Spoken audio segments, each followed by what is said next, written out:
The last of these entries was very short. It began with a date, and it read: "Wind began light, from the south.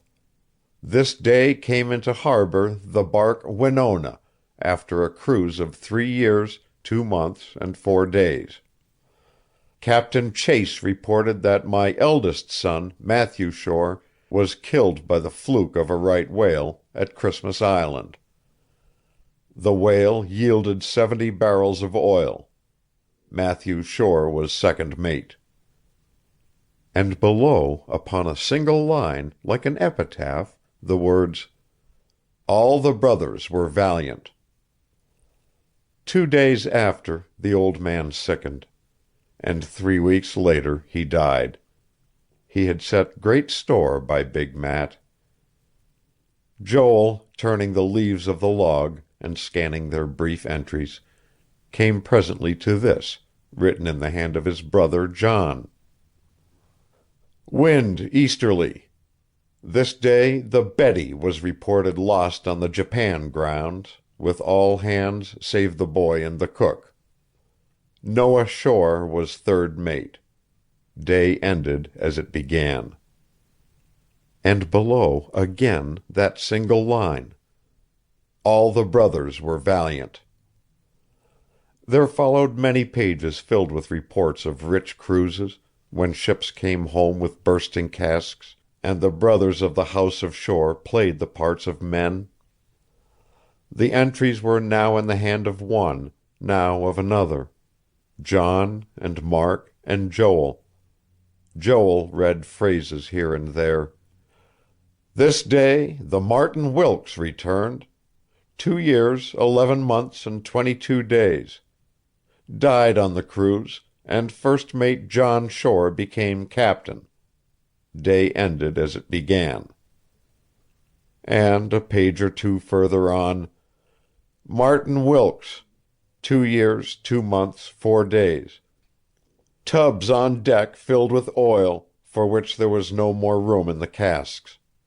Captain John Shore." Mark Shore's first entry in the log stood out from the others, for Mark's hand was bold and strong, and the letters sprawled blackly along the lines.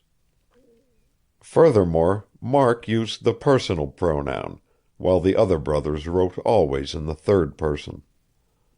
Mark had written: "This day, I, Mark Shore, at the age of 27, was given command of the whaling bark Nathan Ross." Joel read this sentence thrice. There was a bold pride in it, and a strong and reckless note which seemed to bring his brother before his very eyes. Mark had always been so, swift of tongue, and strong, and sure. Joel turned another page, came to where Mark had written: "This day I returned from my first cruise with full casks in 2 years, 7 months, 15 days. I found the Martin Wilkes in the dock. They report Captain John Shore lost at Vau Vau in an effort to save the ship's boy who had fallen overboard. The boy was also lost." And below, in bold and defiant letters: "All the brothers were valiant." There were 2 more pages of entries, in Mark's hand or in Joel's, before the end. When he came to the fresh page, Joel dipped his pen, and huddled his broad shoulders over the book, and slowly wrote that which had to be written. "Wind northeast, light," he began, according to the ancient form of the sea, which makes the state of wind and weather of first and foremost import.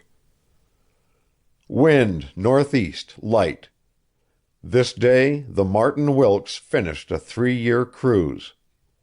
Found in port the Nathan Ross. She reports that Captain Mark Shore left the ship when she watered at the Gilbert Islands. He did not return and could not be found. They searched 3 weeks. They encountered hostile islanders. No trace of Mark Shore."